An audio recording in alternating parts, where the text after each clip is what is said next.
Hello everyone.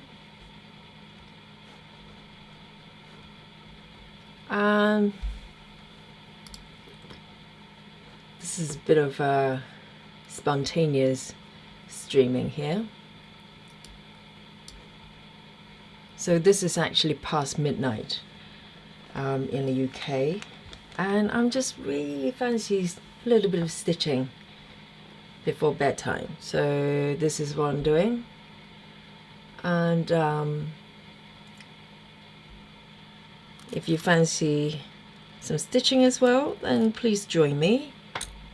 And if you're watching this in a more sociable hours, then welcome. So this piece I'm stitching today, it's a 14 count piece, which is quite kind of unusual for me because normally I do 25 counts, or I've have a couple of pieces about 22 counts. So it's quite refreshing to do a bit of larger stitches, and I really love this piece. So this is from Max Stitching, I think. I have no idea whether this is an established brand. I found this kit from Amazon. So this is a stitching kit, and it comes with all the floss and charts, everything. So I've just started this piece, maybe, I'm trying to think, maybe 3 weeks ago, something like that. And I'm really loving it. So I'm stitching the second page right now. Let me show you my progress here. So with this piece, I'm actually starting from the center, and the reason I'm starting from the center is I want to get to the juicy bits first. With most of my pieces, I start from the upper left corners, and as you can see with this piece, it's full of sky, a lot of blue and some greens, and I just couldn't wait to get to the kitties, the little kitten in the middle. So I decided to start from the center. So, and I'm on the second page. So currently I'm actually on at the bottom of the kitty here, as you can see on the bottom right here, and then there's a fishbowl here. And the method I'm stitching is actually cross country, which I rarely do. So I'm doing a lot of very unusual things with this piece. I'm actually doing cross country within this page, and as you can see, I'm about, let me have a look, I'm about 87% finished. And with this piece, I want to show you something very quickly, and I'll start stitching. Is that instead of pattern keeper, which I normally use, I'm actually use this app called Markup RXP. And so this is actually a printed chart that I scanned in, and this app actually converted it into an interactive chart. You can do similar things to Pattern Keeper, not quite the same, but the strength of the app is actually converting to print, the print patterns, the legacy patterns that I have tons of. So so from here, you can tell it track all the stitches like Pattern Keepers would do, and I'm doing page by page. So it's a different way of stitching. I really love it. And also I'm doing color complete. Let me just pop this back. I'm doing color complete from the least number of stitches in terms of color, and then move to larger numbers. So let me just grab a charger here for my tablet. And I'm starting from, the app is allowing me to track my daily progress. So today I'm starting from 0, and I'm about 80% complete. So I'll try to fill up these areas a little bit more. So with that, I'm going to start. So to recap of this piece one more time, just in case I forgot, there's 14 counts, and I can't remember how many stitches. It's full cover. It's large, but not so large, not like heaven and earth pieces. They tend to be much larger, but it's reasonable size. And the floss comes with a kit. It's a full inclusive kits with charts and the floss. So I'm gonna just place the muck up here as a reminder, so you know while I'm stitching. So I'm going to start, and I'll talk from time to time. There might be times that I just go quiet. And if you hear with me, if you're joining me live, you're welcome to chat with me. Otherwise, I'm gonna just get on with it. So I'm going to just pick my thread here.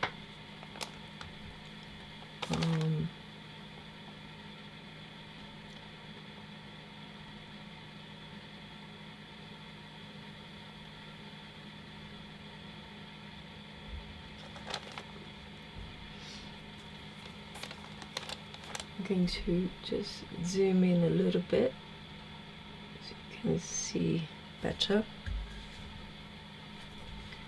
I love late night or early morning stitching session. It's so tranquil.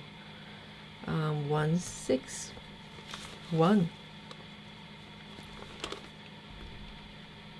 There we go.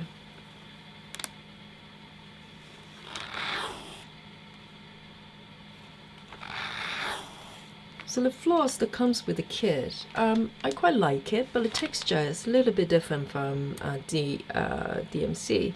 DMC floss, they've got more shine to the colors, and slightly smoother, silkier, I think. But it's quite refreshing to stitch with floss with different textures. I sometimes stitch with CXC as well, which is another brand. But they're all DMC compatible in terms of color charts. So I'm going to go from here.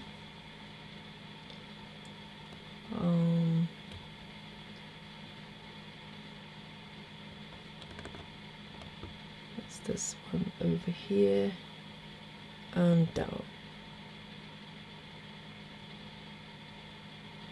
Just want to make sure that I start from the right spot. And it's so nice to stitch with large stitches from time to time. It's such a palette cleanser, I think. If you, for the past couple of years, most of my projects are 25 counts and heaven and earth hay projects, and I got to the point that I felt slightly fatigued, so I just wanted to do something different. So I went back to 14 counts, which is how I started. 14 count kit that comes with floss and everything, and it's so refreshing. And the stitching experience is a little bit different. Let me just zoom that in a little bit. After years of stitching, well, not years, I'm exaggerating it, couple of years stitching pretty much exclusively 1/1 heaven and earth projects. So let me see if I can get this flow going.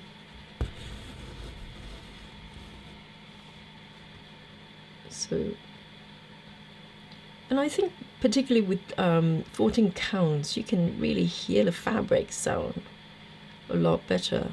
You know, with 25 counts, it's kind of quiet. You can hear something, but I really enjoy this sound.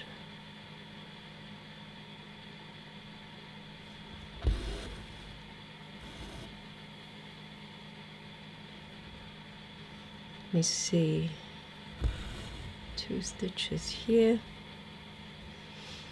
And you know, I've just started a channel really just a few weeks ago, and I remember last session, which was recorded session of stitching with Stitch With Me, I went on and on about how I wouldn't go. Let me just see. I think I missed a couple of stitches here.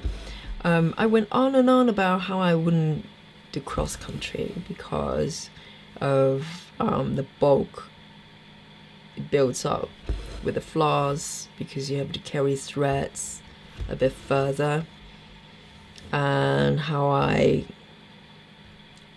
you know, just prefer parking, which I do.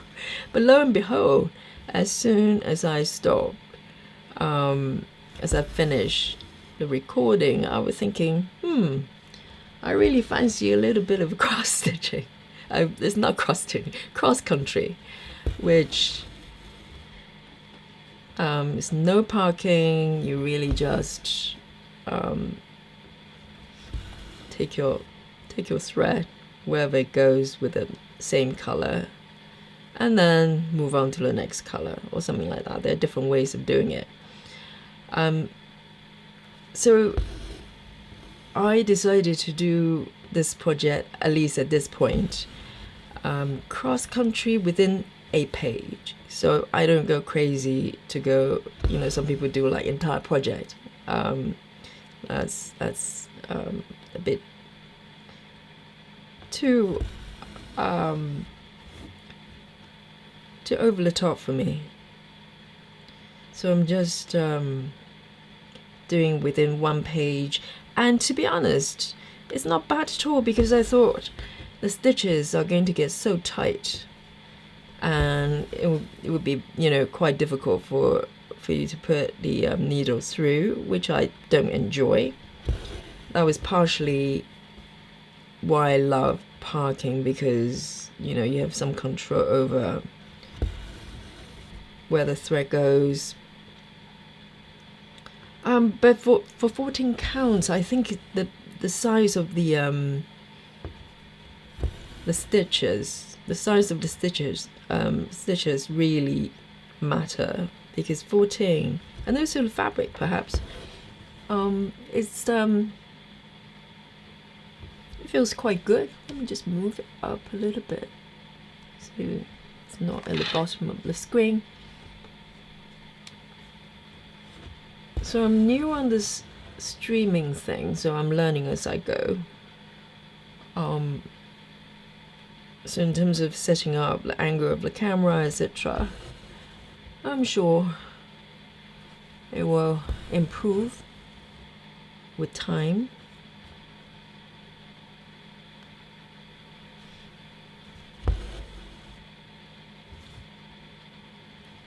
Let me just have a look.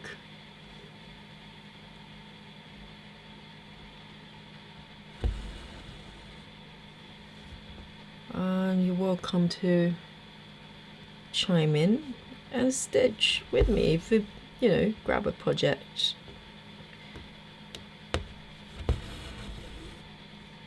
I don't know anyone in real life, as in away from the camera, that stitch that I know of. I never asked, but no one ever talked about it, and I don't particularly talk about it, so maybe that's why. I don't know, it's just not something that comes up, so I don't know anybody actually stitches. So when I stitch, I watch a lot of Stitch With Me, a lot of Floss Tube, and it brings me a lot of joy. And it's great to watch how someone else stitch. Sometimes it can be so different from you, and you get to learn new techniques and new ways of doing things. It's just fascinating. So this bit, oh, I could have taken it down a little bit here. Hang on. Let me just mark these stitches so I don't lose track. And one of these days I really want to talk about the differences between a pattern keeper, which is probably the most popular. Let me just zoom in that a little bit more. Most popular tracking app. I mean, not that we have that many to choose from, but I'm just grateful something like Pattern Keeper exists. But then there are projects that's very hard to do with Pattern Keeper because it's got scanning ability but very limited. I tried it with print patterns, you know, I tried to scan in a print pattern. It can do some sort of scanning, but it's very limited, very basic. So that's when the markup XP come in. The user interface isn't that great comparing to markup XP, sort of Pattern Keeper, but it is quite remarkable in terms of how it's able to recognize symbols and charts. If you have printed patterns. So prior to Pattern Keeper, I used to scan my paper patterns. I'm really a digital person. I will use apps such as Goodreaders. I think Goodreader. I think it's only available on iOS, and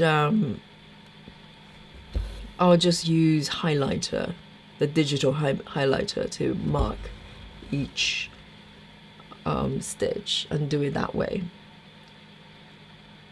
I'm not really a paper person, so I'm really grateful to find something like Markup XP.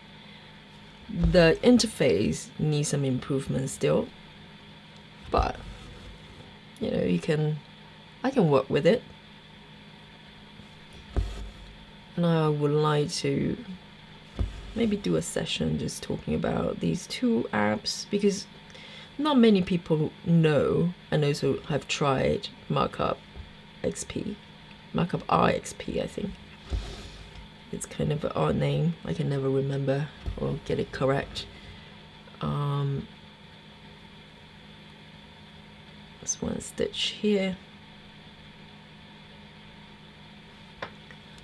Let me see.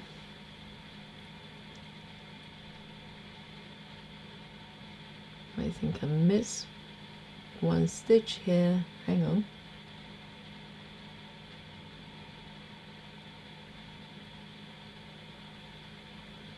Here we go.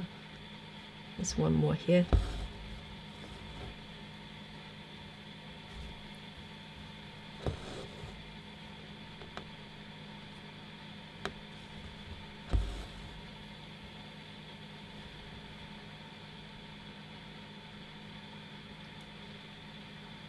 Let me mark these ones before I forget. I just don't know, with full coverage pieces, I just find it quite incredible if you're able to just use paper charts. That's pretty hardcore, I think, because you can't mark and unmark, you can do or undo, you can't zoom in. All the things we take for granted when we're interacting with, let me get one more here. When we interact with information, you know, whether it's images or text, etc., we're just so used to being able to just manipulate it and make it work for us, and zoom in and out, turn it around, etc. So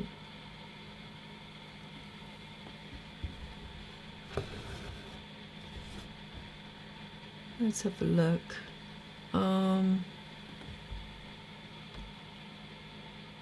Let me see if there's any more around here. And also the highlighting, you know, the search function is such a godsend. I just don't know how anybody, well, I'm sure that they probably can, someone can kind of just search around with every single stitch, every single color. You have to search around and spot them. It's probably quite good as a training for your eyes, but you know, it's okay with samplers or smaller pieces, but when it's so big, it's just it becomes extremely challenging. Good. Let me just place this one here.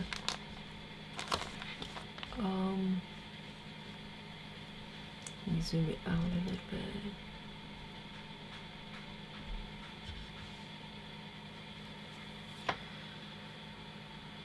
Let me see if there are any more stitches of this color. Yes, I just found some.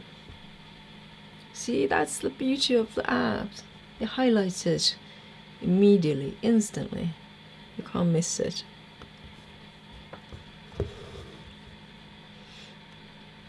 I really love this piece. It's so whimsical. Most of my projects have something to do with space, as in a room that has a lot of objects. Just something about that just warms my heart.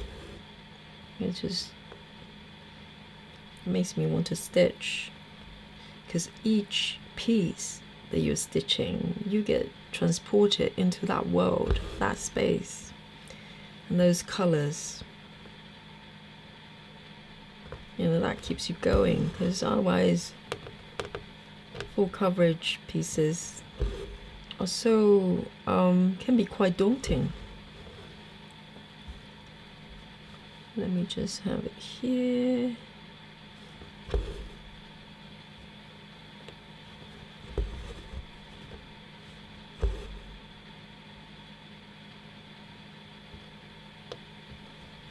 And with each session, it always feels a little bit, you need to warm up.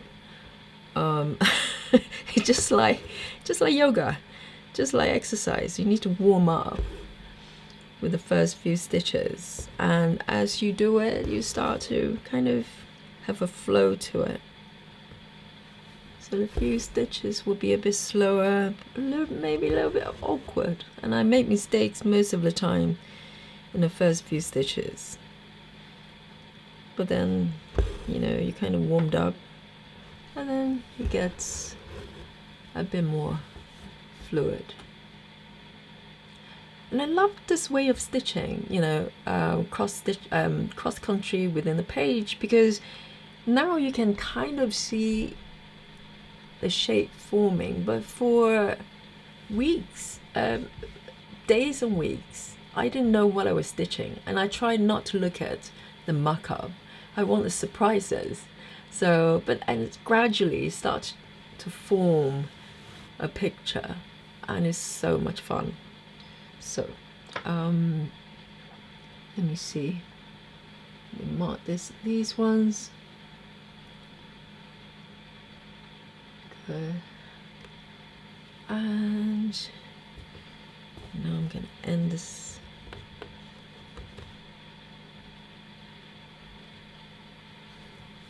Let me just pick a color that's similar.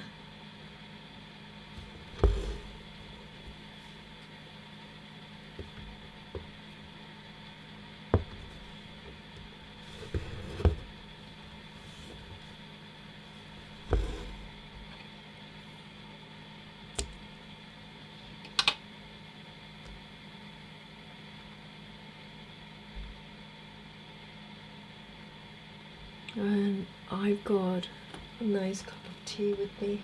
Let me just have a sip.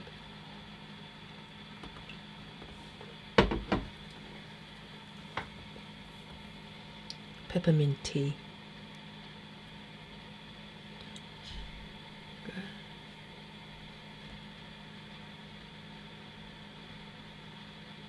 There's one lone stitch over here.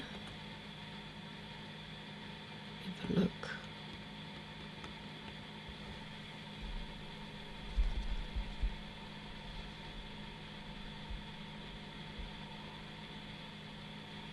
Let me see.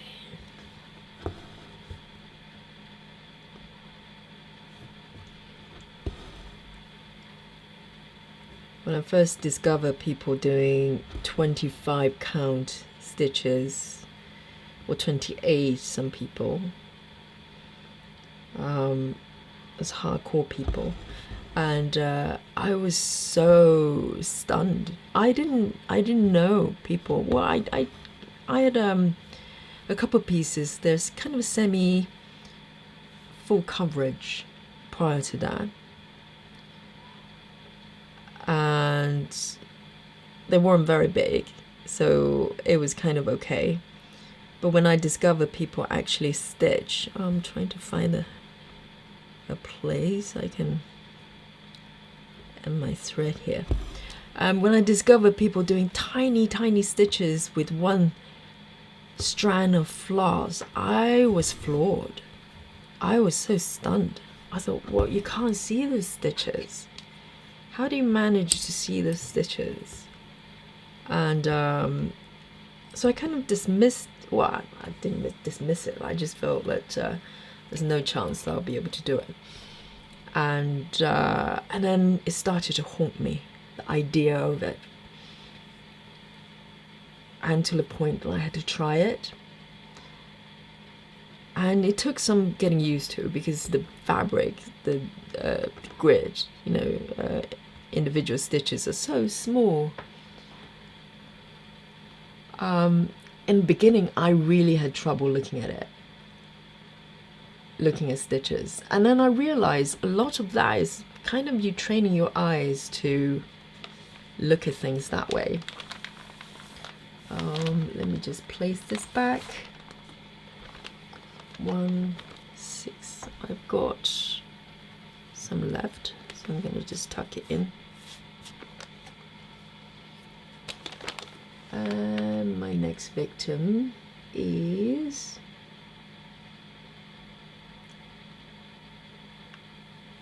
I want to complete this fishbowl here. Let me just I keep saying that, but it's at the bottom of the screen. I would like to complete this fishbowl here, which is so cute. Let me see. So $7.99. $7.99. I've got one threaded already. Yay! I feel like you're cheating the system by something that's threaded already. I enjoy threading. I find it quite relaxing, because when you're doing parking method, you thread and a lot. So I quite enjoy that. It's not for everybody. Some people dread it. Dread threading. I find it relaxing.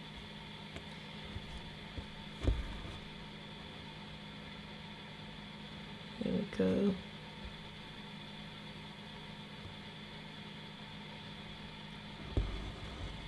Let me have a look.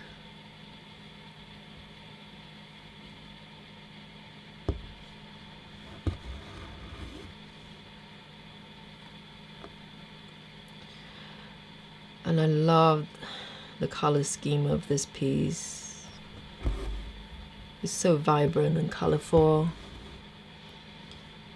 Some pieces are beautiful, but it's pretty much just a gradient of the same color. It's like there's some landscape or forest or something that's the same colors throughout, acres of sky. I'm sure it's quite beautiful when it's stitched, but I'm realistic. I just know that I'll get so fatigued and bored of the same color if I let me see, just make sure the autofocus doesn't go crazy.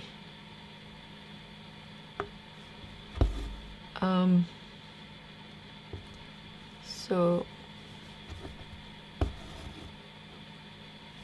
let me see, that one done, on to the next one here, because the autofocus is so sensitive. If I put my hand over, sometimes it just goes, it switches focus there. I'm learning. Let's have a look. So 2 here.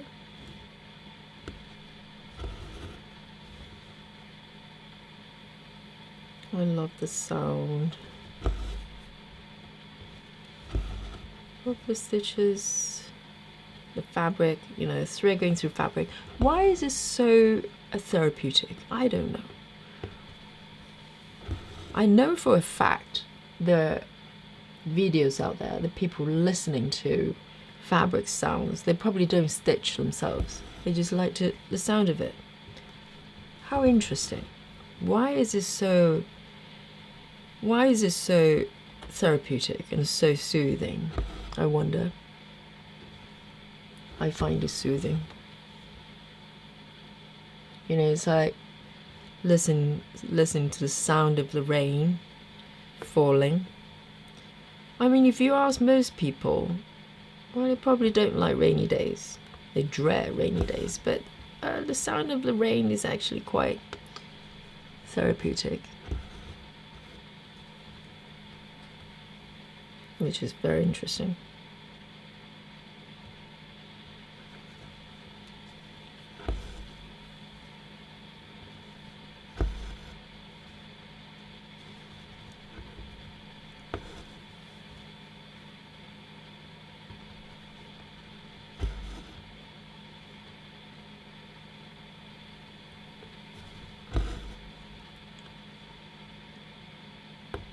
The sound of fireplace as well, you know, the burning of the wood, the log.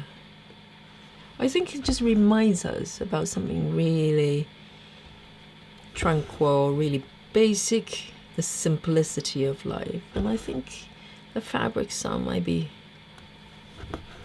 in that category. You know, it's not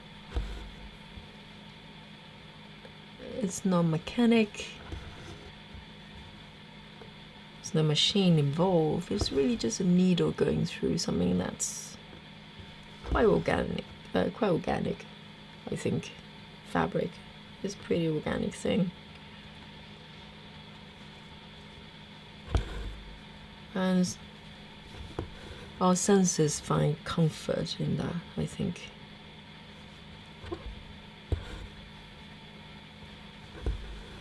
And if you're stitching with this video as well, if you're watching later, let me know what you're stitching on. I'm so curious about other people's projects, because sometimes when you're let me just move it over there, here a little bit. Sometimes when you're stitching, you feel like you're the only person in the world that's stitching.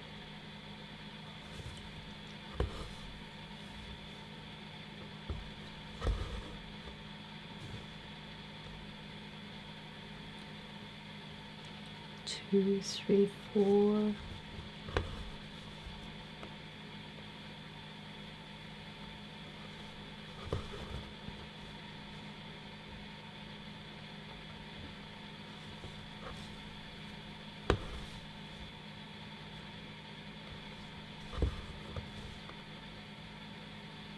One more here.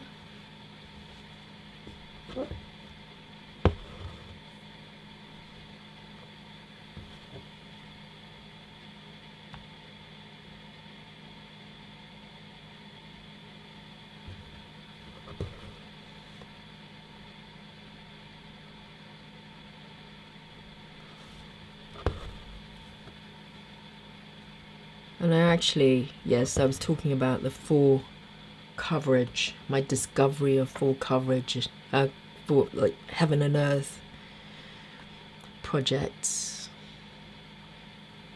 You know, in the beginning I was watching YouTube and Floss, and everybody's going Hade, Hade. And I was thinking, what is Hade? Why is everybody saying Hade? And they all have massive, massive projects there. And then I had to do some research. It was a rabbit hole, massive rabbit hole I went down and realized this heaven and earth design, the holy grail of full coverage. And I fall into that rabbit hole big time. It was in the middle of lockdown, and I felt like I discovered a dimension I didn't know existed, and just felt head over heel. Hello, auto tuning, autofocus. You're being too sharp and sensitive. So it was yeah, it was a rabbit hole that I fell in, and started buying patterns, because up to that point I was doing kits like this. You know, this is quite a big project for me, but heaven and earth projects, they're massive. Let me just zoom out a little bit.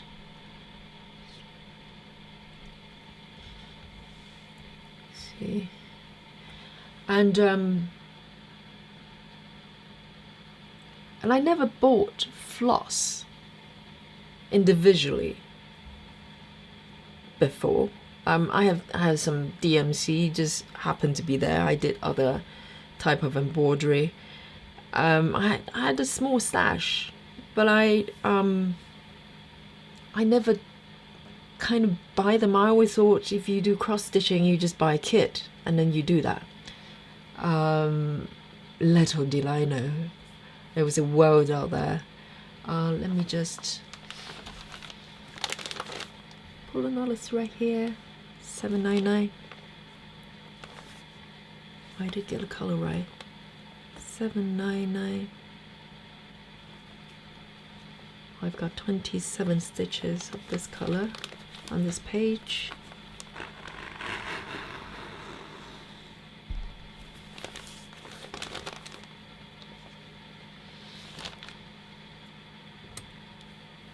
So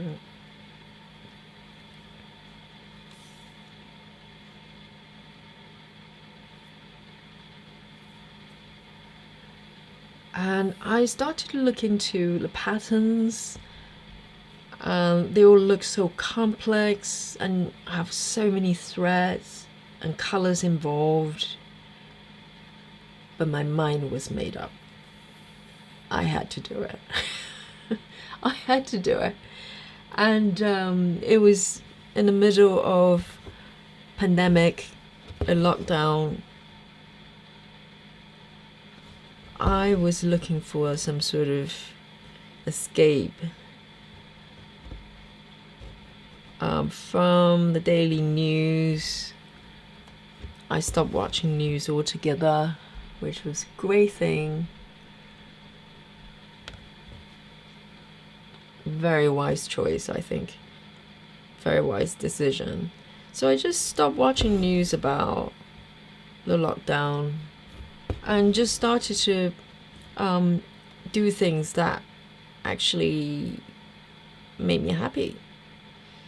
And in a way, I wanted something that would pretty much consume my attention. You know, I kind of wanted a rabbit hole to dive in voluntarily. Let me just anchor a thread there so I can bring this thread over here. And it was a perfect rabbit hole. And I started buying patterns, and then obviously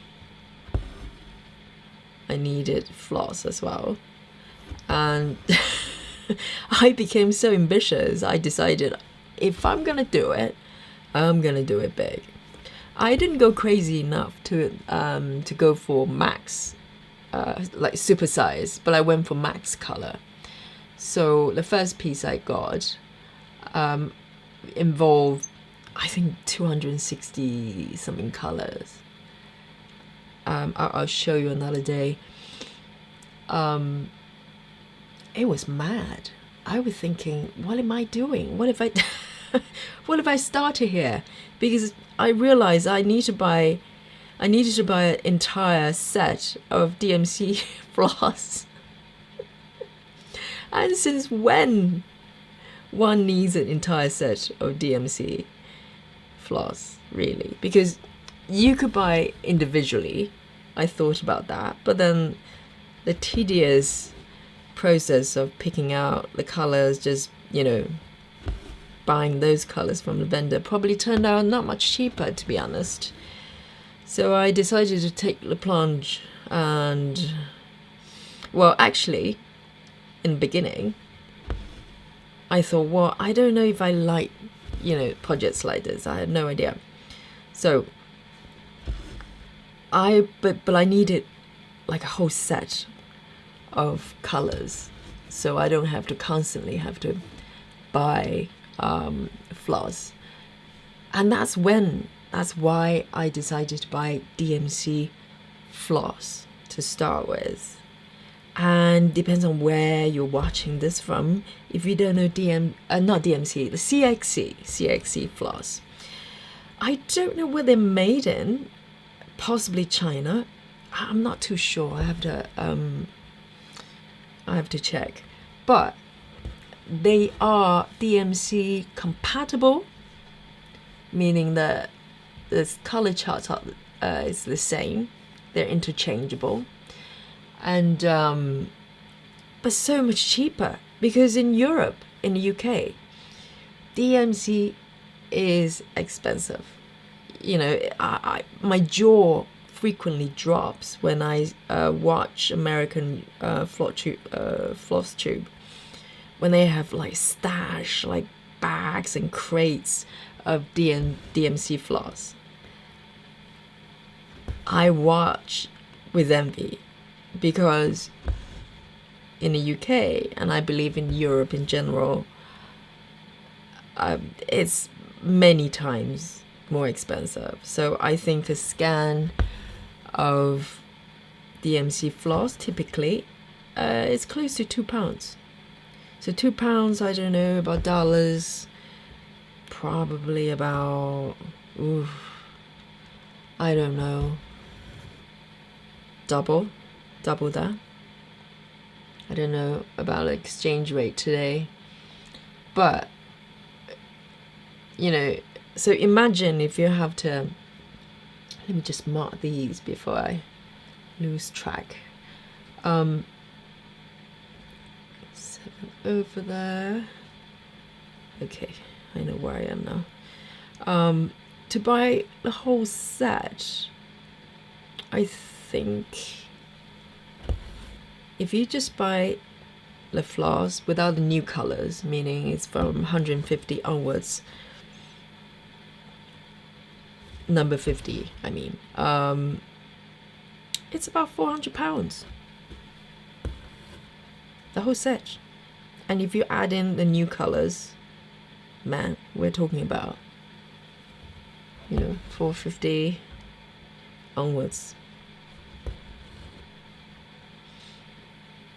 And that's pretty crazy if it's just a hobby that you do from time to time. And at that time, I didn't know how long this obsession is going to last. I thought maybe I start having a nurse project and I hate it, and all the floss would be wasted. I really couldn't justify that in my mind. So I decided to go for CXC. I would still have the full set of floss, but it was under £50. So you do the math, 50 comparing to 400 pounds. I know which one I'll go for if I wasn't sure. So let me just have a look. Oh, I think I'm probably... Oh dear. Yeah, I think I misstitched this one. See, that's a problem with talking. And oh no, I was okay. No, I was confused. I'm okay. Good. All good. I thought I missed something. Let me see. Where was I? Here. Yeah. So zoom in a little bit. I like you to be able to see the stitches, because I really enjoy seeing the texture of the stitches, and you get to appreciate how untidy my stitches are. I know some people very particular about the tidiness of the stitches of the thread, particularly in 14 counts. They kind of railroad or whatever techniques they use. I'm okay with that. Let me see. Have I missed anything here? Let me just double check.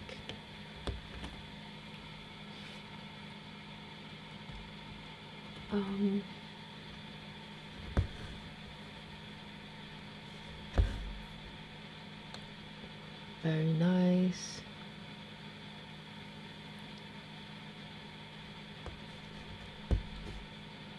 That one, good. And my thread here. Yeah, so I went for CXC and I was very happy with it. So I started my first attempt for Heaven and Earth project with CXC.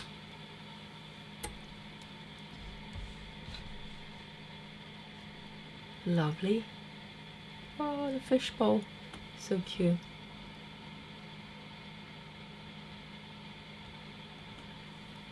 Now, let's see.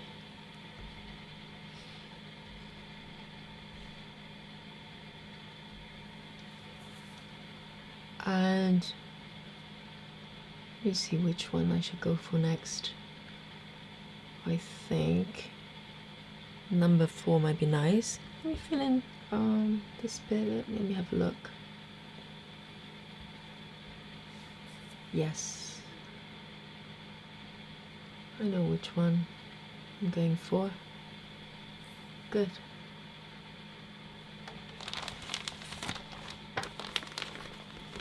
$3.40. That's the one. Got one threaded already. Yay! Ooh. And it's quite long as well. Good. It's a beautiful color.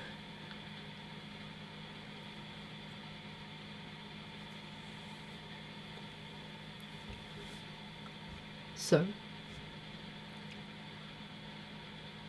oh, I love late night, early morning stitching. I feel so peaceful.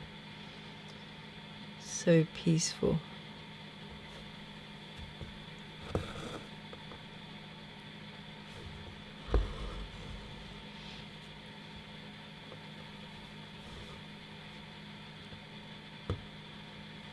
Let me just zoom that out a little bit. I think the auto tuning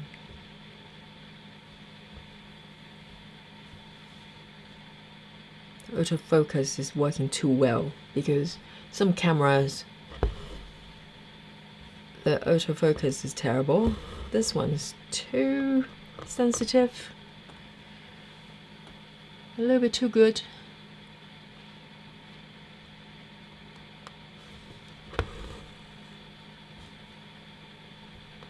Let me see.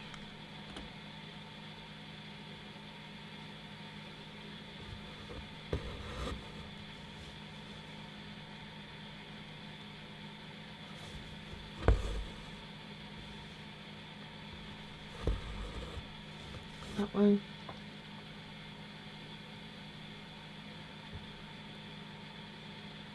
So I find really fun about this way of stitching, meaning cross country within a page, which, you know, a page is a kind of a manageable area. I know some people do an entire project, which is crazy. I think if that's you, you're crazy. I've seen a lady who basically go do color complete of a massive project. The project is as big as a blanket, and she starts with one color, like black, I remember, and literally she just went through, well, her goal was to go through an entire project just stitching that color first, however long it takes, maybe years, and move on to the next color. And I was thinking, well, how many mistakes you're gonna make? If it was me, it would probably from beginning to the end. So let me see if I got this one correctly. Okay, it's this way, I think. Yes. But within one page is quite doable, I think. And you still have that cross-country feeling, you know, that freedom moving around.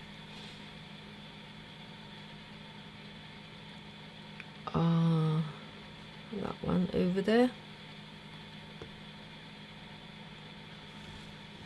So it's quite a nice change from parking, really. It's all about variety. It's all about variety. You know, if you do one thing the same way for too long, you're gonna feel fatigue. At least I do. I get bored easily. So I need to constantly find different ways of doing things to freshen it up. So 14 counts stitching this way, no parking, is kind of a palette cleanser. It's like the sorbets you have between courses, or whatever green fruit juice they get you to drink in between.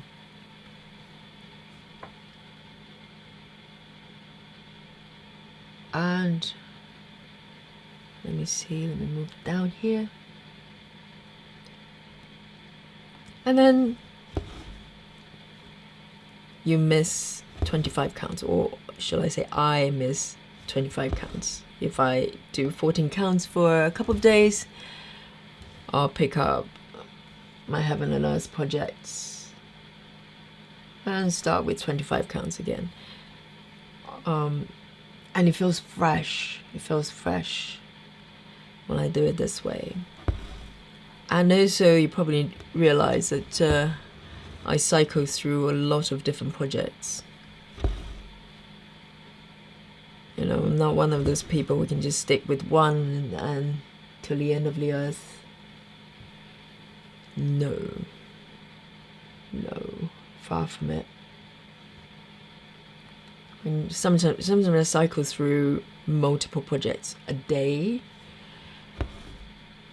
I think most days, you know, occasionally I stick with one for like an entire day or entire session, but I'll, you know, move from one to the other.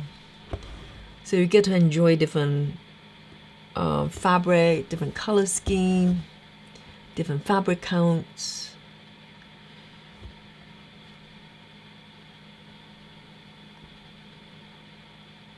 And that's fun. That's fun. Okay, now I'm gonna take it over here. It really takes some courage for me because I don't normally want to take threads over stitch area. So with cross country, you do have to do that from time to time, but I try to keep it minimal. And that's part of the fun because I get to kind of have a strategy and plans. Depends on the pattern. And I have to think on my feet. So I can minimize having threads floating on top of the stitch area. It's about having rules and structure, well, the way of stitching. It makes it fun and challenging. Otherwise, projects like this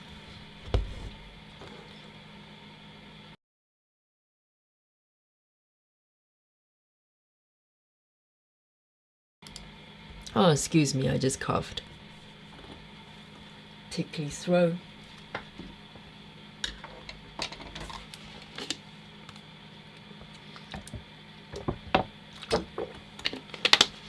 Just a sip of water. It's all live, all live.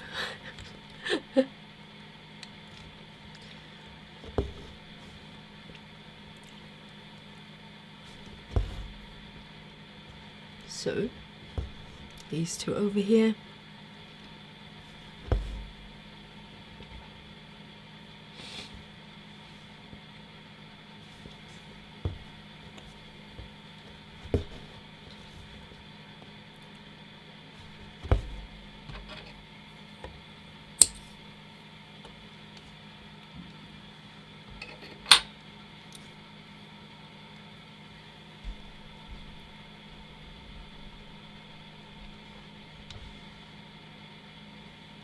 Let's have a look. I'm taking shape. So this is kind of a water feature, like a water fountain. Not water fountain, bird fountain, whatever you call it. And so you can refer to the mock-up there. Oh, it's this thing. Let's have a look. Yes, it's a water fountain. You can see outside the window. Just above the kitty there. That's where I am. So pretty.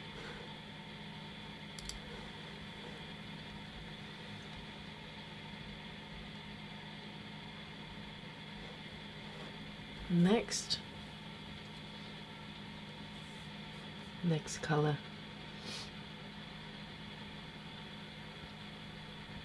Oh, I've got a couple of stitches more here. Hang on, I'm sticking with it. I'm still here with this beautiful purple. Yes, I've got a few more stitches here. So 340.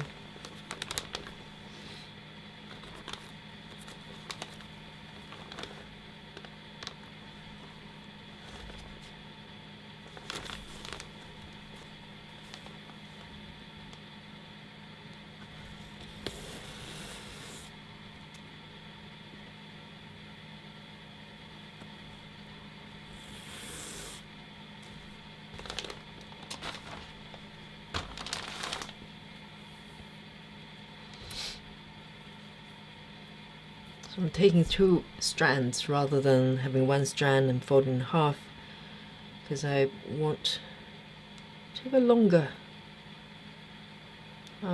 piece.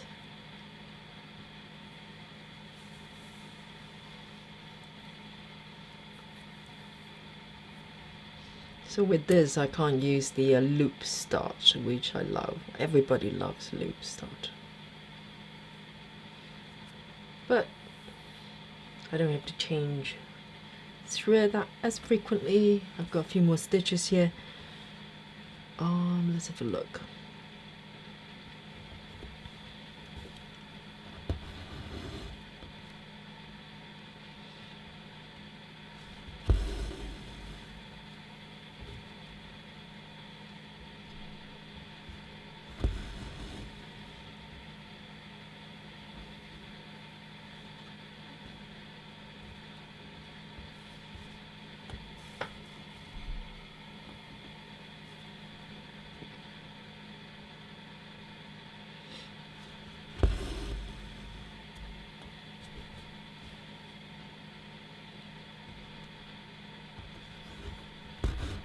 Oh dear. Oh, let me just pull that thread down. Oops. Let's free that needle here. That's okay.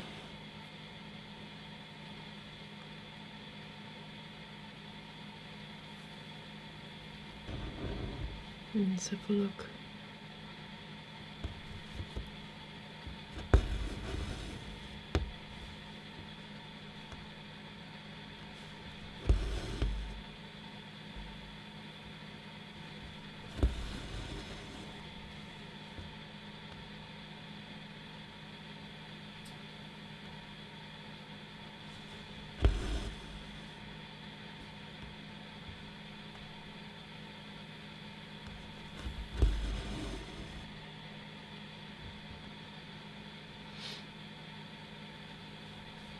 Let's have a look.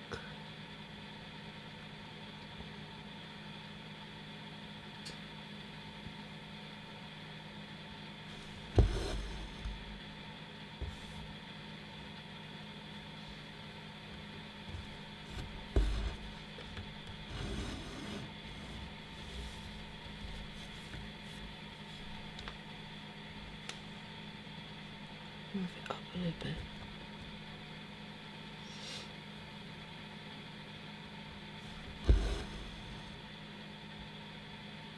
Most of my projects have images of a lot of things on them in the design, so it keeps it interesting because you just have different objects and things emerging, and you have different colors.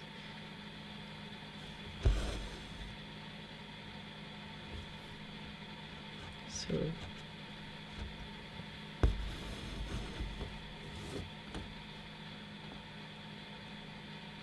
I love sort of whimsical themes.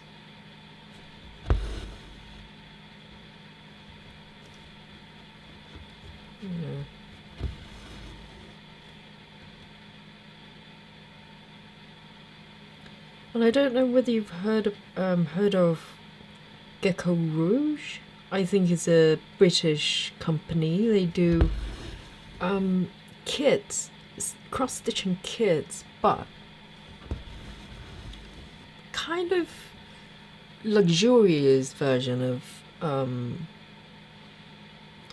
cross-stitching kit, if I could put it that way. They are kind of modern pieces, and I have a massive piece from them. I'll show you another day. It's huge. It's huge.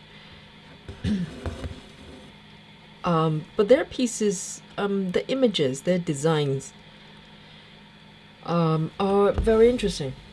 It's not the classic, Christmas or whatever. I'm sure they have Christmas theme as well, but I think they classify themselves as modern design. Yeah, that's kind of their definition. But they have design that I would never dream of stitching, because there's nothing whimsical about it, if I could put it that way. Some of them are paintings, like classical paintings, for instance. But oh, I lost my way. Where am I? Here. Okay, got it. They have themes that is just I don't know, like posters of horror movies and stuff like that. I mean, I'm sure it's quite interesting when it's finished, and if you like that kind of thing, you could probably want to hang out on the wall. But I don't know. I mean, yeah, I think we're so individual when it comes to project choices. It's just not something like I can imagine myself spending years stitching. I don't know. Jack the Ripper. I'm just making it up now. I think they've got some themes that are very unconventional.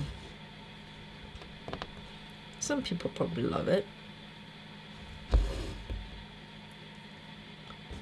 Let me put this down here.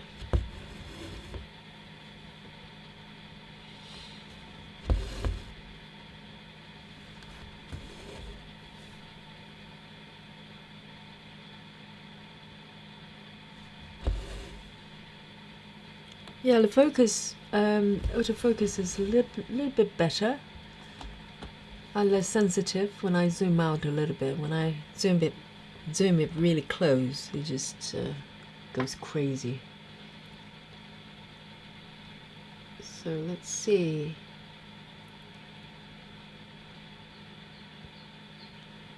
There we go, moving down.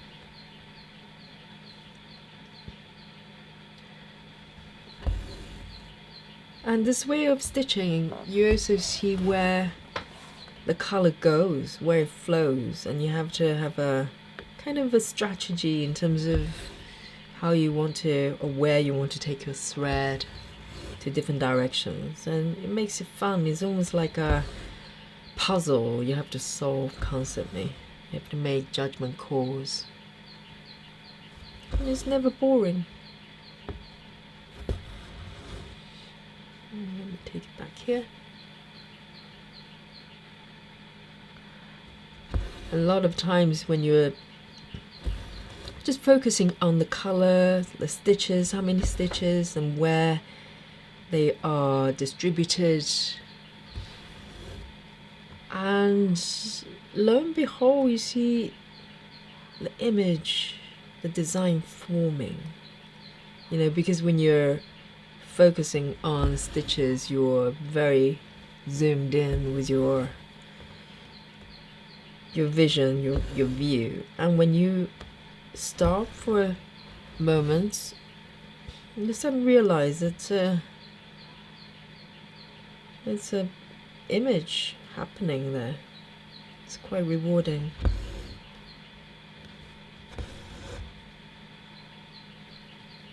I love the way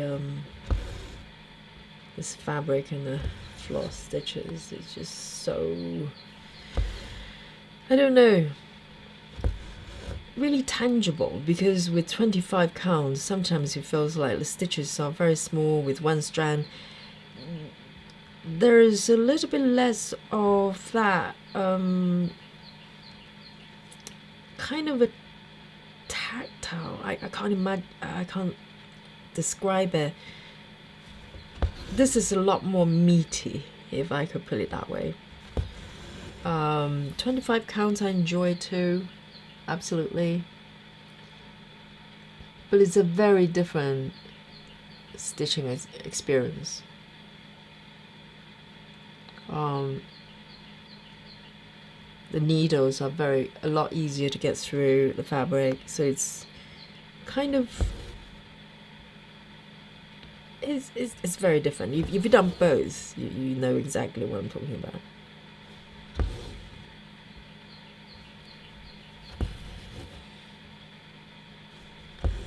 But if I do 14 counts all the time, I'm sure I'll go, well, actually 25 counts is so much more interesting. So fickle. Let me see. I have to check constantly to make sure that I haven't gone off track. 5 here, one more here.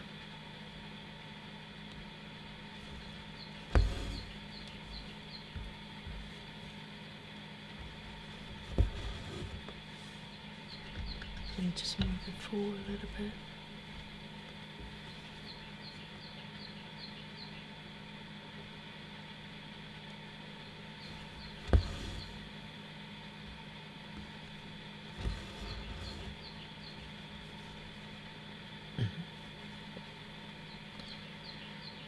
Let me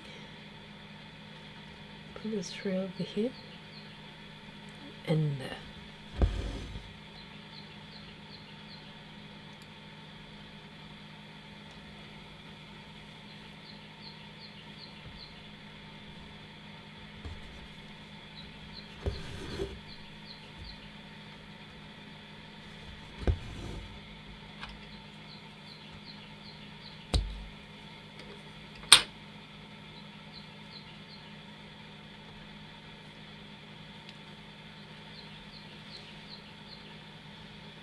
good.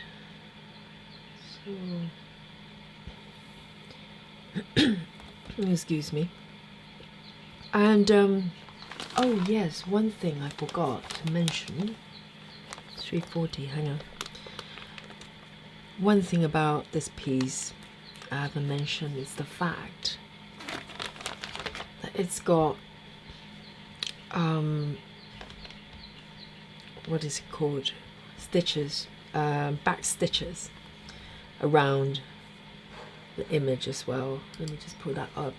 So all this, most objects on the design has some sort of back stitches around them. So this is another thing I'm really looking forward to do. I think what I'm going to do, because there's another page next to it has been completed, and once I complete this page, I'm going to start back stitches.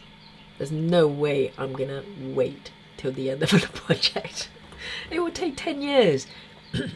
And I'm really looking forward to the back stitching. I think it'll be really fun to do, because Heaven and Earth design, none of them have back stitches as far as I know. Oh, I've got a frog in my throat. Let me just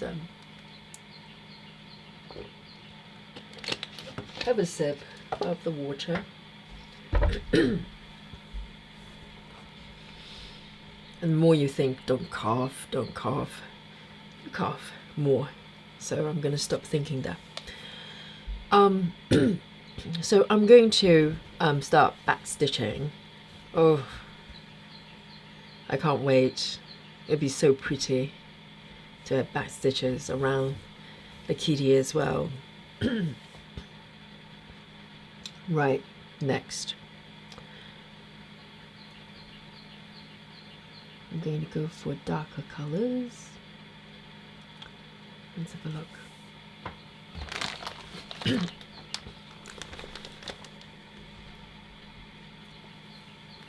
310.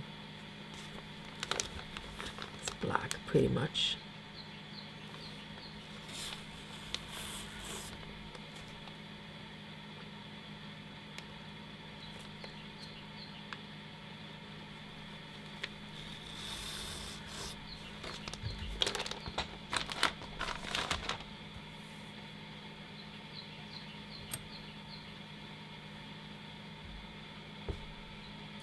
So, apologies.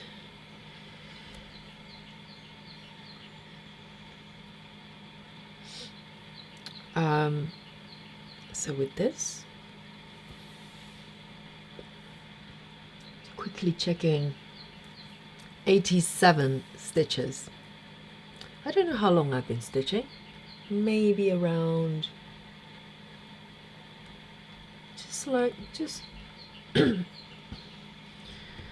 about an hour, which is not super speedy. I think in the beginning when I started to cover the page, it was so fast. I was stitching about 3 times faster than I would with parking method, but as it starts to fill up, it will get a little bit slower because you need to switch colors probably a little bit more because the stitches are in different locations. And let me just bring that back up. They're in different locations, so you can just take the thread over to different locations. Some people do perhaps, but I can't. I just don't want that much that many floating thread at the back. I know no one's looking at the back, but I can see it. So with these stitches, if they are the same colors, literally I would do one group first, end the thread, and then move on to another one. I just feel better that way. So it's all about feeling good. So here we go. So I have few stitches over here.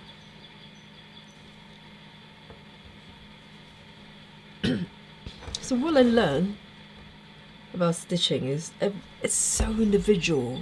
It's you know, I do a lot of yoga, and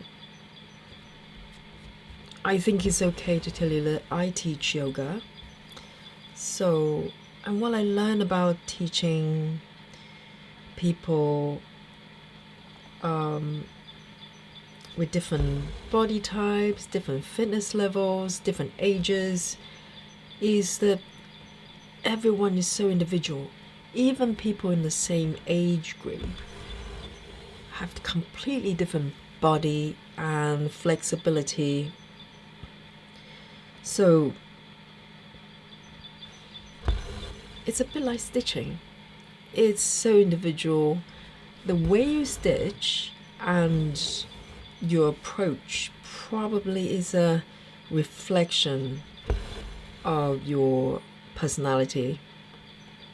It absolutely is. Absolutely is, because there are different choices you have to make, judgment calls, the type of design that you go for is so individual. And I think in the early stages I felt like I have to do like someone else does, because otherwise it's wrong. And I realized there's no right or wrong. If you enjoy it, it's right. It really is that simple. And it frees you up from, you know, having to learn the quote-unquote right way of doing things. Otherwise, you know, it's a disaster. There's just no such things. I mean, it's between you and your stitches. You do whatever you want. If you want to stitch an entire project starting from with one color for 3 years till you complete that color, and then move on to the next one, and that's your thing. You do you. And that's why it's so fascinating about finding out how other people stitch, because you're constantly surprised.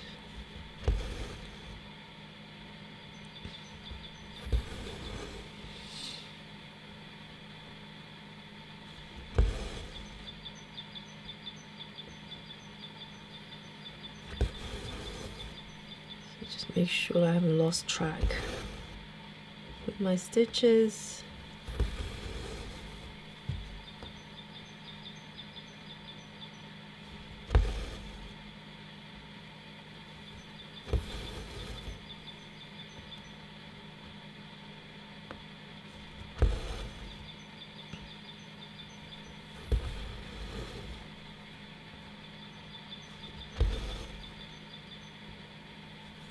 Good. Oh, you can see the definition of the bowl. The fish bowl, so cute. Oh my god, I love this piece.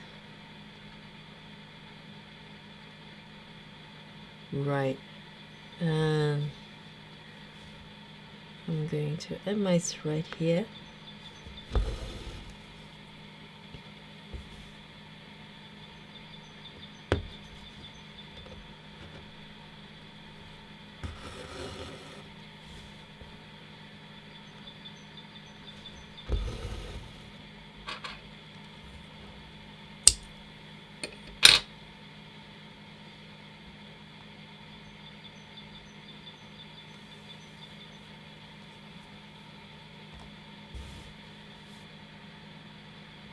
Let me have a look.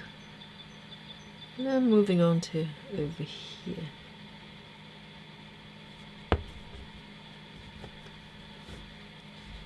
Just move it up a little bit.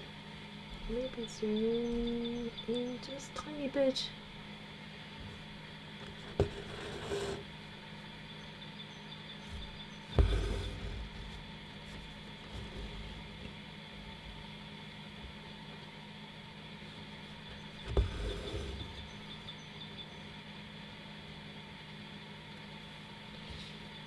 I remember in the beginning when I started doing full coverage, I was obsessed with learning different ways of starting and ending threads. And that's one of the things you learn from watching people stitching as well. You know, just when you think you know all the methods that's possible to start and end threads, and lo and behold, there'll be another person doing it in a way you've never seen before. And I learn from them.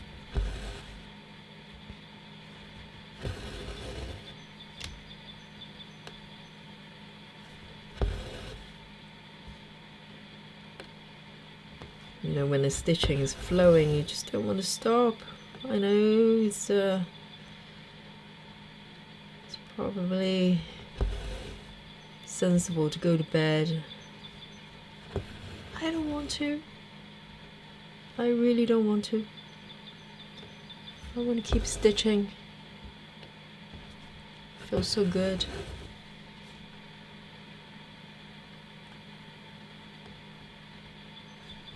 And I'm really grateful stitching is not like piano, you know. If you wouldn't be able to practice piano late at night, like no one's business. Or even sewing. I remember I was really into sewing stuff, making stuff for a while. And, you know, sometimes you fancy doing something late at night when you're free, have time to, but you can't sew late at night because of the noise. So I'm glad stitching is nice and quiet. You can listen to the fabric sound, it's so soothing and doesn't disturb anybody.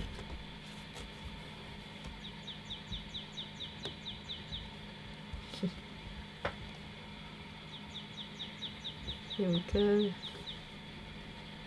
One stitch here, and let me just move it up a little bit.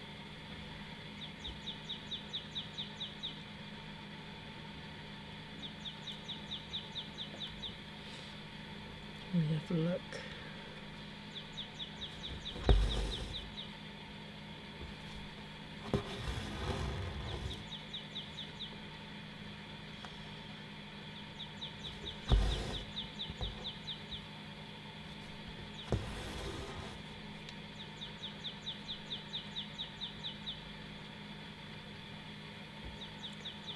Let's see.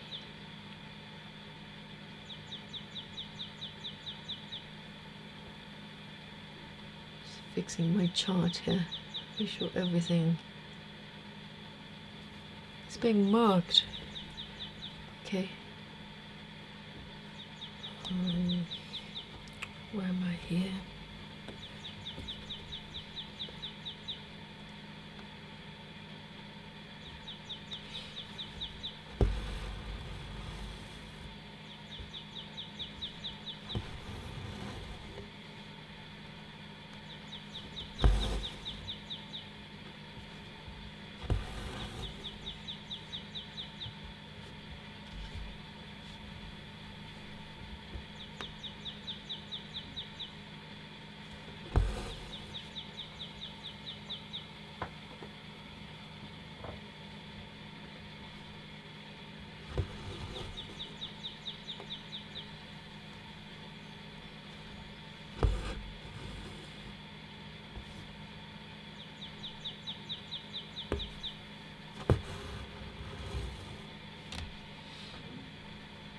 I haven't looked at having another site for a little while now. I was too scared that I'll fall in love with another design and have to start a new project. And I haven't told you how many ongoing projects I have. Oh, I hope you have enough fingers and toes to count. I haven't.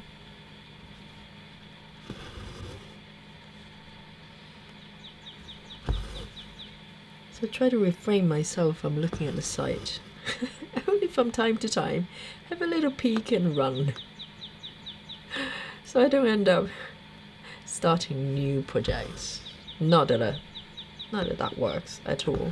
Because what happened was when I first discovered Heaven and Earth, I bought quite a few patterns.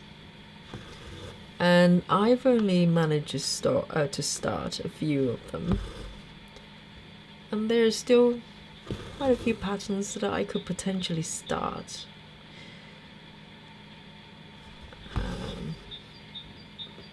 So the danger is still there. I'm not safe from starting new projects. And I'm fully aware the majority of them I probably never see the end of it. Who knows? Because I start new ones and but I try to keep all of them going. I try to cycle through majority of them. I think pretty much all of them. I haven't given up on any of them. Why would I? You know, I know they would take years and years and years to finish, if I finish any pieces at all. But I've come to terms. That's part of the full coverage experience, I think. You arrive at Zen. You just know that it's not about finishing pieces. It's a nice goal. It's that elusive goal. You know, like you're looking up at the moon. You know it's there. You want to go there. You want to fly toward the moon. But you know you probably never get there. And that's okay. You know, it doesn't stop you from wanting to reach the moon and stars.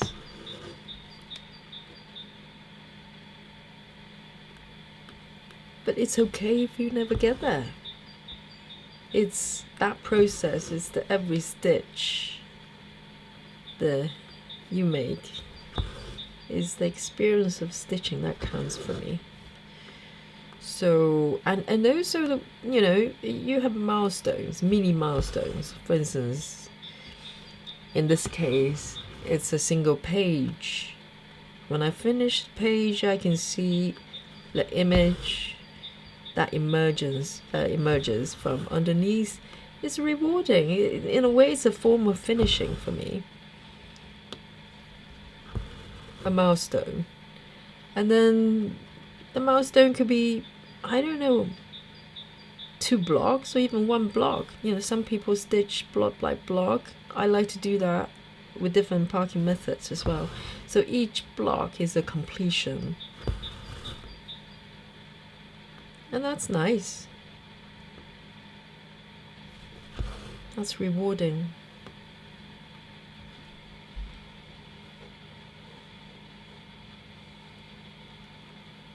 That's extremely rewarding.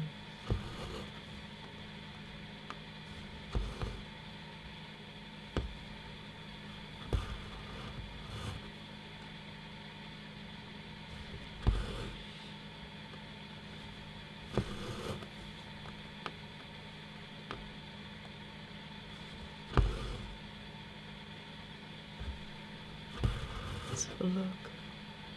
That's the whole block here.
Let's have a look.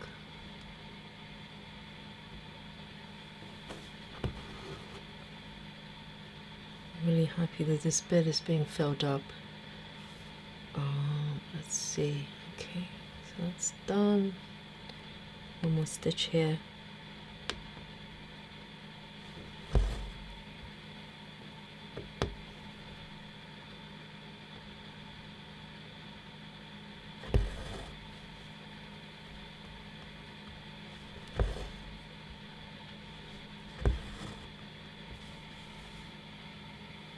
This is like little kitty's legs. new legs. Good. Let's have a look. Let me mark the stitches on my app. Very nice.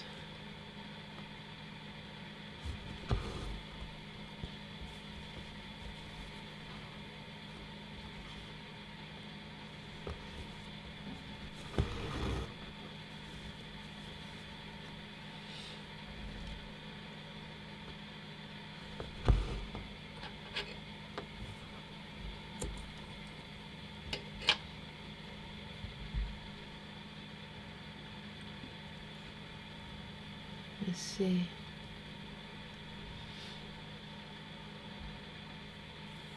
Two stitches of this color up here.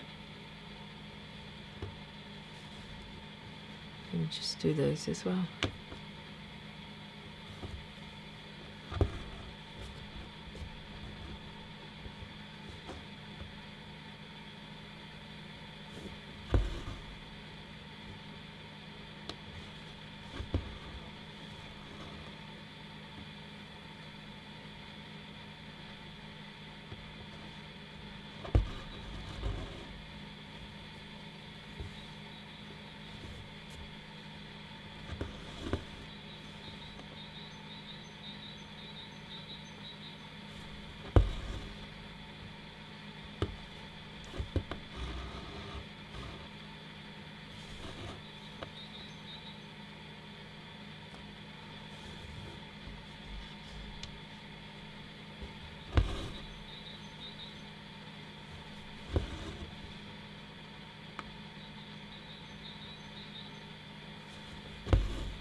Here we go.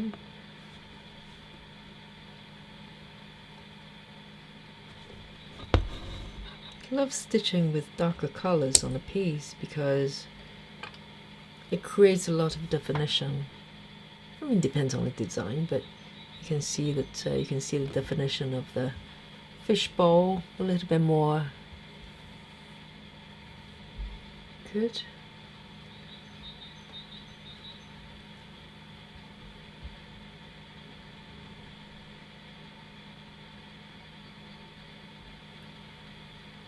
Oh my god, 123 stitches. Yay, not bad.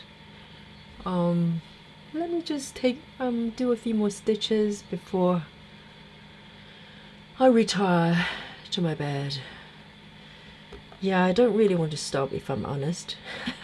Too much coffee today, but you know, I don't have early start tomorrow, so I can get away with it. Let's see. Let's go for a few more stitches. 3, 10.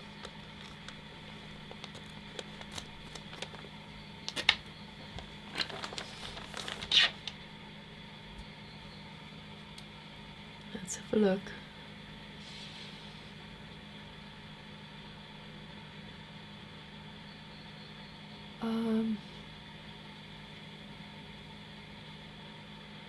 Let's go for this one then. Good. Oh, beautiful turquoise. Oh my god, yes. Yes, please. 964. Oh, look at this color, so pretty. Such a beautiful color. Glorious. Let's see. Let's take this thread out.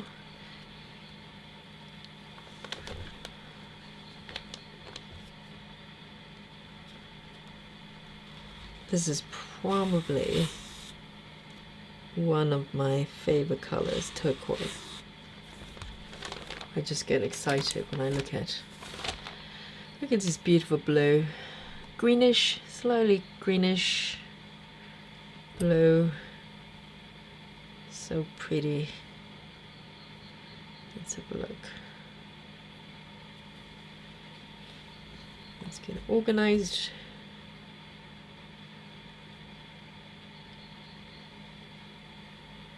Because the thread, my thread is cut to be folded in two rather than doing this way. But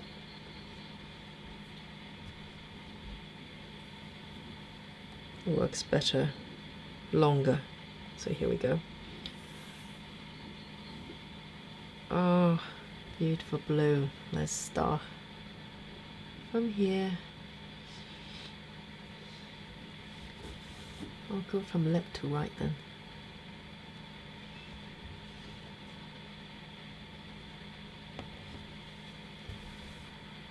Let me just be sure it's in focus.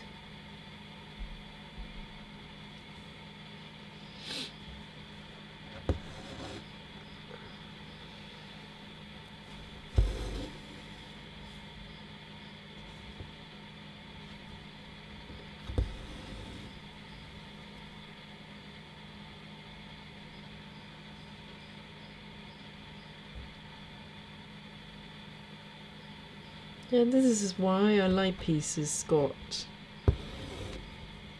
different colors, you know, not just different shades, but different color. Oh, stuck. Hang on. What is happening?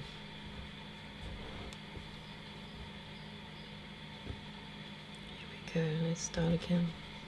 Stuck for some reason.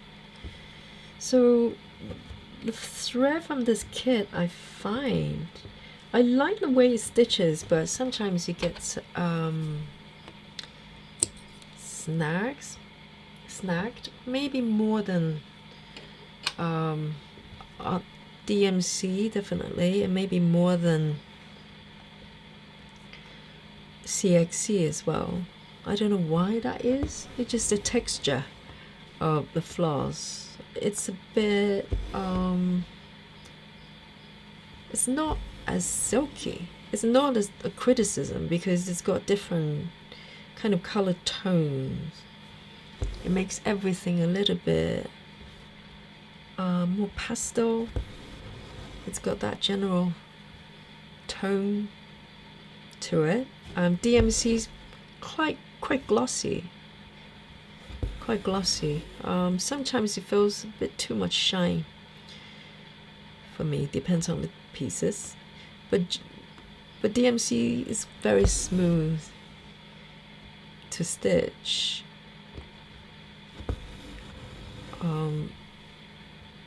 You rarely get threads kind of just stuck there. Even if sometimes it creates a knot in between, you know, for whatever reason, it's very easy to kind of undo the knots, whereas this one literally just gets snagged into the fabric. Oh, I couldn't free it.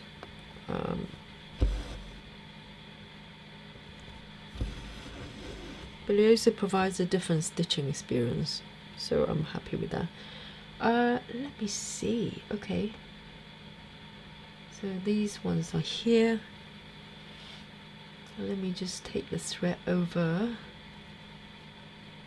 here, because I don't want to take it too far.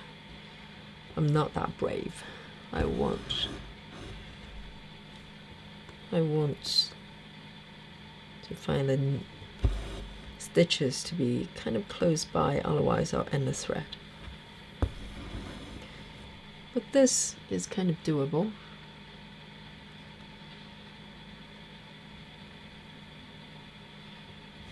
Let's have a look here. Such a pretty color. I really love it.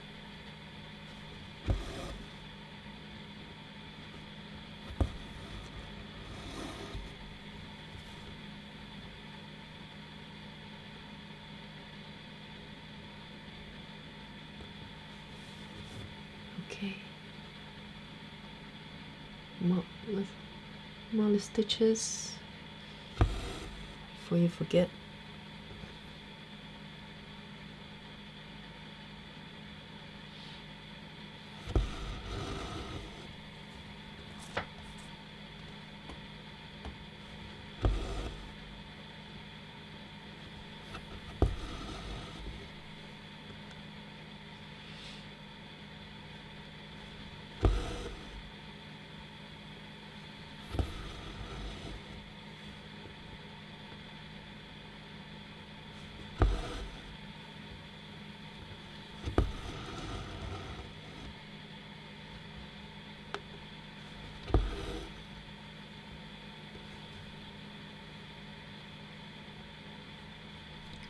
Let me just make sure.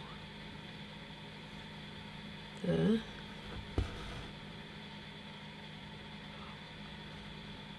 Okay. Oh, hang on. 2. That's interesting. Okay, I probably got this one incorrectly. Let me have a look. 2 down here. 1 over here. Okay, that's fine. That's fine. I'm good. I'm good. I thought I got the wrong stitches. And sometimes if it doesn't really look that different, you know, it's not gonna make that much difference, I just let it be.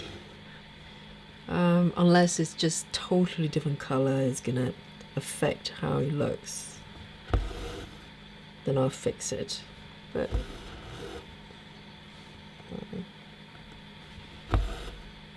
most of the times you probably can't tell, even if I make mistakes here and there, or you know, stitch the wrong colors. Let me just have a look.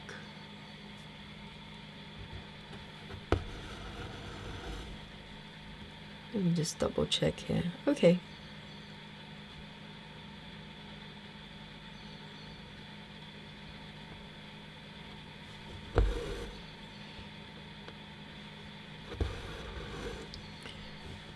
You see the fishbowl, goldfish bowl is taking shape.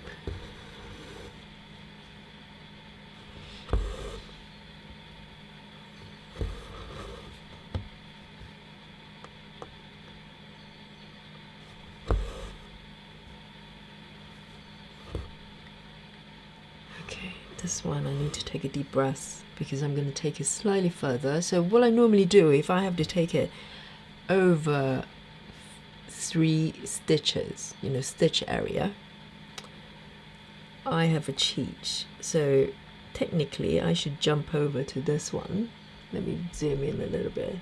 So it's a secret I want to share with you. So from this stitch over there, I need to jump about 1, 2, 3, 4, 5 stitches, which is big jump to take the thread over there to the position where my needle is. And I normally start to hyperventilate if I have to do that, and I'll battle within myself to try to decide whether I should end my thread. But because I've got some open space here that's unstitched, so what I'm going to do is to actually do a pin stitch. I think this one already has a pin stitch there, so, but I'm gonna maybe use this one. So what I'm doing is anchor my thread somewhere a little bit nearer within the unstitched area in between, so I have less floating thread at the back, if that makes sense. It's not ideal, so now I can take the thread over there.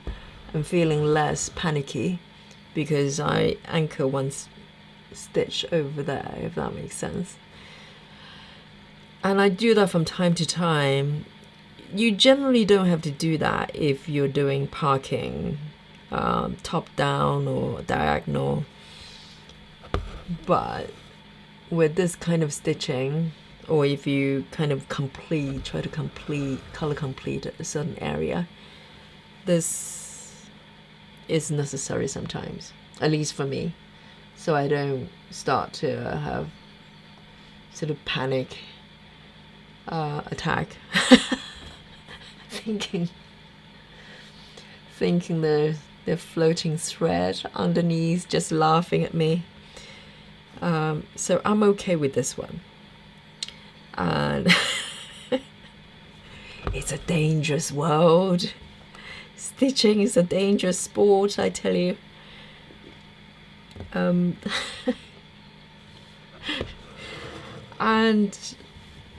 I'll show you the back of the work at some point. I don't want to flip it over just yet. Beautiful, beautiful color. And I think there are a couple of stitches left here, around here, with the same color. So I'm gonna just, oh, they're quite far apart. So I'm going to do one at a time. I'm totally okay with that. One stitch here.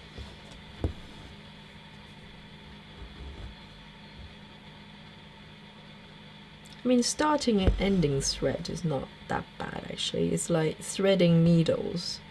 Once you kind of accept that's what it is and you have a good method, it's not a problem. So it allows you to stitch a bit more freely without having to worry about having to start ending thread. That one is not super pretty, but I'm okay with that. So I embrace the imperfection.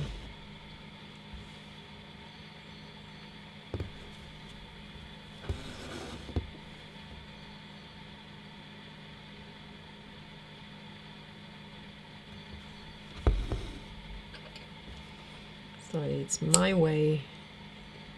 It's my way of stitching. There's one stitch there. And then there are a couple of them underneath. I can probably take the thread over without having a heart attack. I think these ones should be okay. To take the thread over.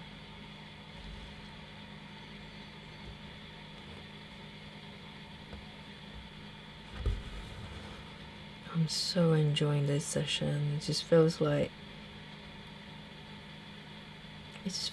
peaceful. Oh, hello, Nikki Stitchy. Hello, sorry, I didn't look at the chat window. So Nikki says, I love you talking Stitch with me. How much did you get done with this project? Oh, good question, Nikki. Hang on, I'm going to show you in a bit. Let me just anchor this stitch here. Oh, I'm so happy that you're joining me. Let me have a look. Let me just get this stitch down before I lose my way, and I'll show you how far I've gone.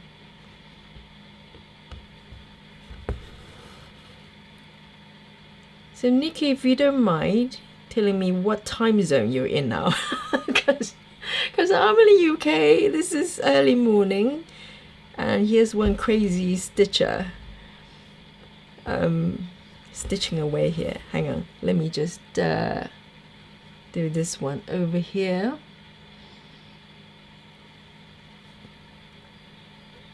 Good. Let me just put this needle through here for now. Okay, so I'm going to show you my progress with my app. So I'm using this app I showed slightly earlier on. This is my markup. What is it called? Markup RXP. And oh, Arizona! Oh my God, 9 p.m. Very, very civilized hours for stitching, unlike me. So and let me know if you're stitching right now as well. So I'm going to show you. Let me just zoom out a little bit so you don't go blind. Yes, so let me go to info. So today's session, I've got 139 stitches in, and overall I'm about 7.23% complete, and that's the total stitches. I can't even count. You get the number there. So it's a lot. It's a lot. So so I'm about 7.23, which is about near completion of 2 pages. So I can't remember how many pages there. I think I can't remember, quite a few. So 2 pages gets me 7.23. And this is the amount I need to do here. And so there you go. So that's my progression here. So I set my daily target to be 300. Not gonna achieve that today, but I'm okay with that. I miss most days, so let me just tell you that. So so that's my progression for this project. And as I said in the beginning, this is a printed pattern I have. I did the scanning with a camera scan, like a still picture, and put it through the system, and it generates an interactive chart for me. So that's, you know, I'm so happy to be able to do this with printed like paper charts, which I have a lot of them. So let me just put my app back. Yeah, I'd love to know what you're working on, Nikki Stitchy. Let me have a look. So Nikki says, I'm stitching, and so I missed some of your session, but I rewatched it. Yes, that's a lot of stitches.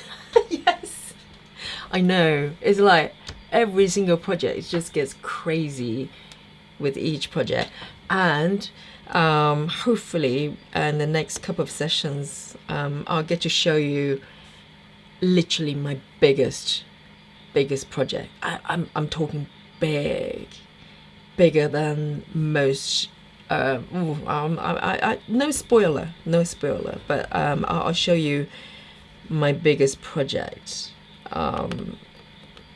very soon, and it's huge, and I probably need about 9 lifetimes like cats to finish it, but I'm okay with it. I'm enjoying it, and it's a beautiful design. So Nikki says, that's a neat feature for markup. I have it, but I haven't utilized it much. Oh, you have it. I'm working on an Abraham Hunter. God shed his grace on thee. That sounds magnificent. I'd love to see it. I'll do a Google to see what it looks like later on. I'm very curious. And yeah, so you have the app, but you know, when it comes to digital patterns, then I'll definitely recommend Pattern Keeper, because it's just a lot more responsive and better interface, user friendliness. But if you have paper charts, definitely give it a go. Yeah, we need more lifetime. Absolutely. Yeah, I don't know who came up with this full coverage. I think it's designed by, I don't know who invented it, but I have issues because they're so just all consuming. So let me have a look. Where am I? Yes. So if you have paper patterns, I don't know whether you do or not, that you would like to turn into digital patterns, then definitely use markup feature. I think it's very good with recognizing there is some manual process you have to do, like you have to put in colors individually. But if you have a large project, you really only do it once, you know, in terms of putting colors in there. But it's worth it, because once it's done, the process is a lot easier. Let me have a look here. Okay, I've got that one. Ooh, okay, need to do this one.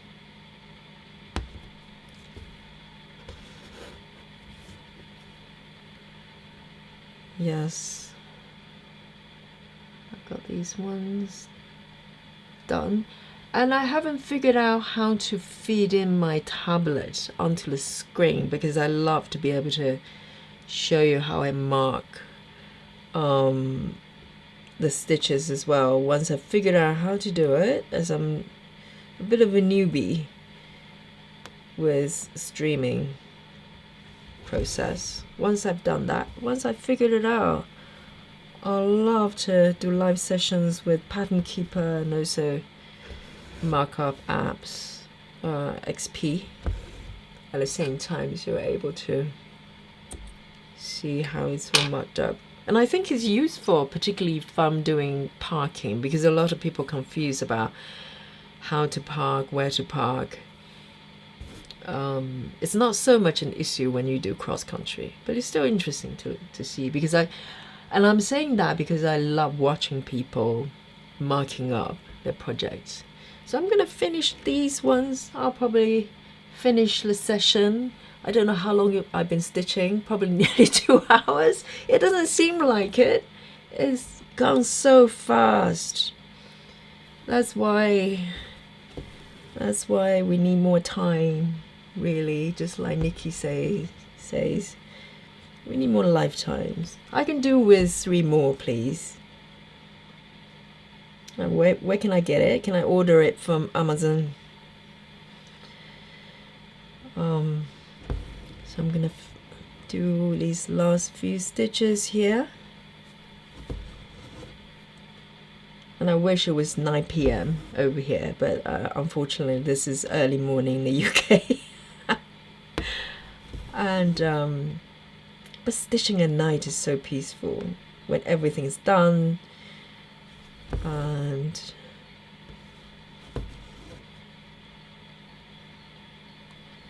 let me just do these ones. I hope you can see it. Let me zoom in a little bit more at the bottom corner here. So this camera, if I zoom too close, the auto focus starts to go crazy. So I need to find a happy balance here. And I hope you're enjoying your stitching as well, Nikki. I think you're probably my first subscriber, so I definitely remember you. It's special.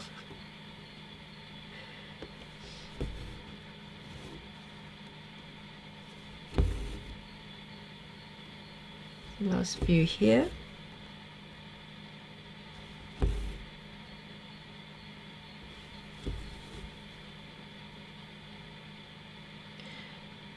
And I'm so happy to finish the session with this beautiful color.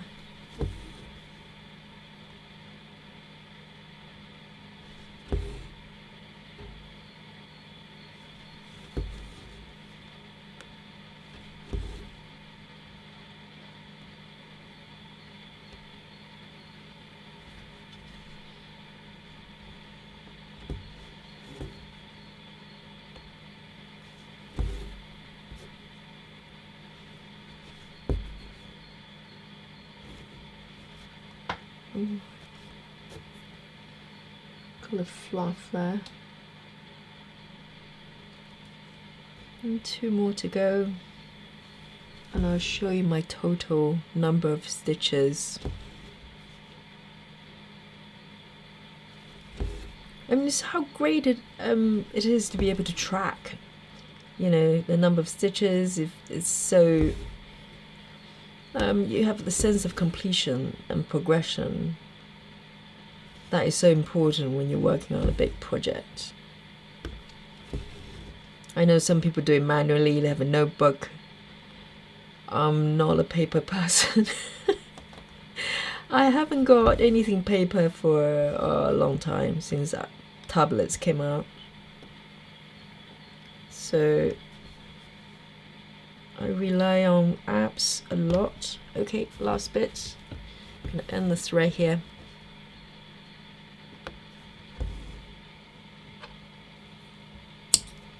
Good. Now let me zoom out slightly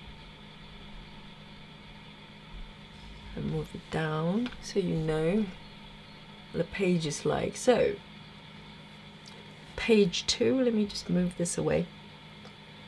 So it's page 2 here, and it's the center bit. Let me just show you the markup again, where the kitten is at the center, and the fishbowl next to the little cat. I know, that's sweet, isn't it? Oh, thank you, Nikki. Thank you, Nikki. I mean, it's so great to have someone watching live as well. I totally didn't expect anybody, considering I've got single-digit subscribers. But